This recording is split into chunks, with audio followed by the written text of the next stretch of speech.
Hey Ramblers, this next video is from section 7.4 and it picks up right where the video from 7.3 leaves off. But this time we're going to deal with regular polygons.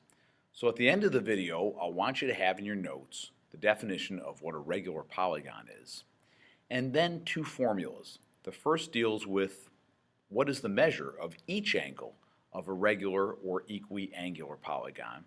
And the second is, what is the measure of each exterior angle of a regular or equiangular polygon? So make sure those three things are in your notes, and I hope you find this video helpful. Thanks for watching. Okay, before we start talking about either one of these two formulas, we have to be clear on what a regular polygon is. So a regular polygon is a polygon with all the sides congruent and all the angles congruent. So be careful with this. A rhombus is not a regular polygon. Even though all the sides are congruent, all of its angles are not, unless it's a square. Rectangles are quadrilaterals where all the angles are congruent, but all the sides aren't. So that's not a regular polygon either. The only quadrilateral that's a regular polygon is a square. So, regular polygon, all the sides and all the angles are congruent.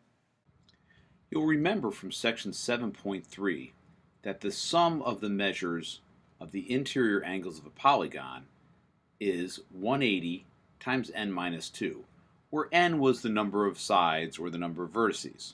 So if you wanted to find the sum of the measures of the interior angles of a pentagon, you would insert a 5 for the n.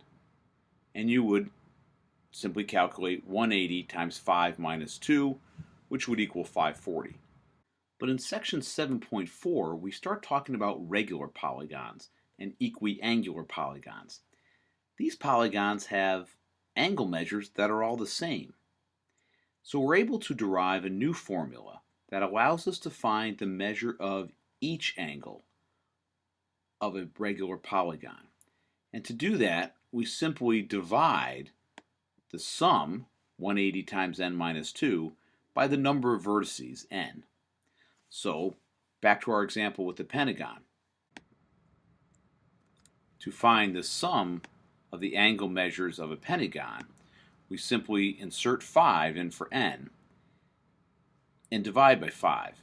In the numerator, we get the same sum, but now we're dividing that sum by 5, so we get the measure of each angle of the pentagon, which is 108.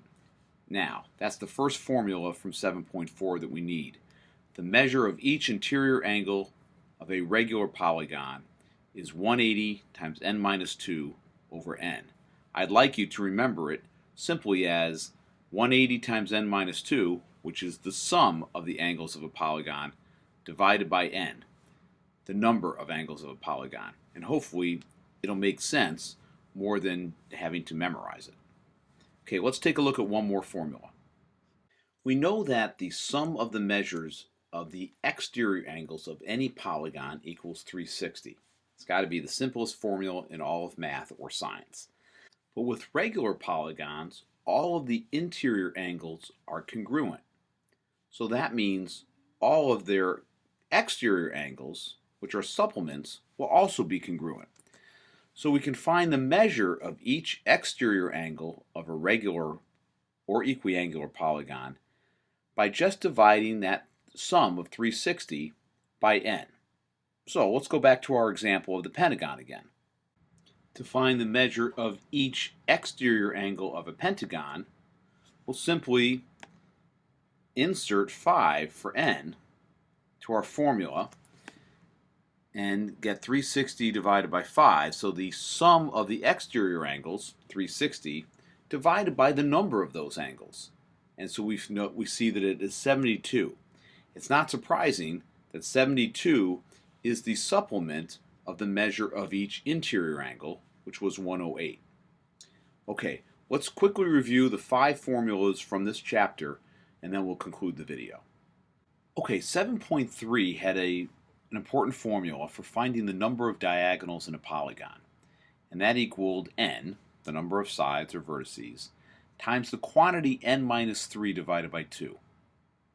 Alright, then along came 7.4 where we were introduced to regular polygons, which had all the sides and all the angles congruent. Now, 7.4 took some of the formulas from 7.3 and changed them a bit because all the angles of a regular or equiangular polygon are congruent. So in 7.3 we saw that the sum of the interior angles was 180 times n minus 2. In a regular or equiangular polygon, we can take that sum and divide it by n to find the measure of each interior angle of the regular polygon. In a very similar fashion, from 7.3 we learned that the sum of the measures of the exterior angles was 360, and in 7.4 we were able to use that formula to find the measure of each exterior angle of the regular polygon by taking 360 and dividing by n. Alright, so let's get these four formulas in your notes along with the formula for finding the number of diagonals, and be sure to memorize the formula for a regular polygon, because these formulas on the right cannot be used unless you are sure that you're dealing with a regular polygon, or of course equiangular. Okay, Ramblers, good luck with this material. I hope this video helped.